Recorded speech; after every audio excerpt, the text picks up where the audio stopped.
आज विद्यार्थी मित्रांनो, आज आपण बघणार आहोत 10वी नंतर इंजिनिअरिंगमध्ये करिअर करायचं असेल, तर कुठले सब्जेक्ट घ्यायला पाहिजे. 10वी नंतर जर समजा तुम्हाला मॅथ आणि टेक्नॉलॉजीमध्ये आवड असेल आणि तुमचं करिअरचं ऑप्शन म्हणून तुम्हाला इंजिनिअरिंग करायचं असेल, तर तुम्ही 10वी नंतर 11वी सायन्समध्ये प्रवेश घेऊन फिजिक्स, केमिस्ट्री, मॅथेमॅटिक्स हे सब्जेक्ट निवडून त्यानंतर कंटिन्यू अभ्यास करू शकता. 10वी मध्ये किमान 70% तुम्हाला असतील, तर तुम्हाला सायन्स आरामात झेपतं. विद्यार्थी मित्रांनो, चांगल्या कॉलेजसाठी तुम्हाला 80 पेक्षा जास्त टक्के मिळवणं फायदेशीर ठरतं. विद्यार्थी मित्रांनो, इंजिनिअरिंगसाठी सर्वात महत्त्वाची एक्झाम असते ती जे-डबल-ई मेन्सची एक्झाम आणि जे-डबल-ई ॲडव्हान्सची एक्झाम.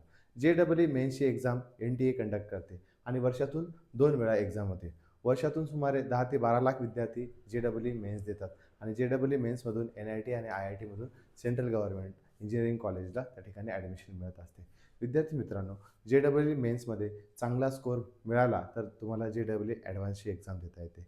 जे-डबल-ई ॲडव्हान्समधून आय-आय-टीच्या कॉलेजमध्ये तुम्हाला ॲडमिशन मिळते. भारतामध्ये सध्या 23 आय-आय-टी कॉलेजेस आहेत आणि IIT Bombay, IIT Delhi, IIT Madras हे टॉप आय-आय-टी मानले जातात. इंजिनिअरिंग कोर्ससाठी 4 वर्षाचा असतो आणि त्यामध्ये बी-टेक किंवा बी-ईची डिग्री त्या ठिकाणी तुम्हाला मिळत असते. इंजिनिअरिंगमध्ये खूप ब्रँचेस आहेत. त्यामधली मेकॅनिकल असेल, सिव्हिल असेल, इलेक्ट्रिकल असेल, कम्प्युटर असेल, इंजिनिअरिंग असेल आणि आर्टिफिशियल इंटेलिजन्स असेल, या चांगल्या ब्रँचेस आहेत. इंजिनिअरिंगनंतर करिअरचे खूप मोठे ऑप्शन्स त्या ठिकाणी सुरू होतात. सॉफ्टवेअर इंजिनिअरिंग, मेकॅनिकल इंजिनिअरिंग आणि गव्हर्नमेंट इंजिनिअरिंग आणि प्रायव्हेट कंपनी यामध्ये सगळीकडे तुम्ही जॉब करू शकता. गव्हर्नमेंट जॉबसाठी तुम्हाला पुन्हा एम-पी-एस-सी, यू-पी-एस-सी, पी-एस-यूच्या एक्झाम तुम्हाला देणं अनिवार्य आहे.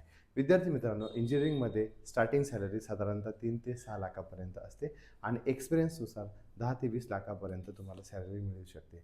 आय-आय-टीमधून पास झालेल्या विद्यार्थ्यांना कमीत कमी 20 लाखांपर्यंत सॅलरी मिळू शकते आणि ती सॅलरी वाढतच जाते. ती पुन्हा 1 करोडपर्यंतही सॅलरी जाऊ शकते.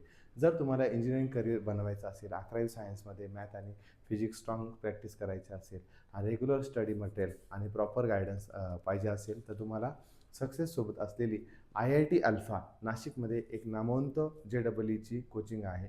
आय-आय-टी अल्फा एक बेस्ट कोचिंग आहे. त्यामध्ये सगळे आय-आय-टीयन्स लोकं त्या ठिकाणी शिकवतात. म्हणून सक्सेस अकॅडमीसोबत या आणि तुमचं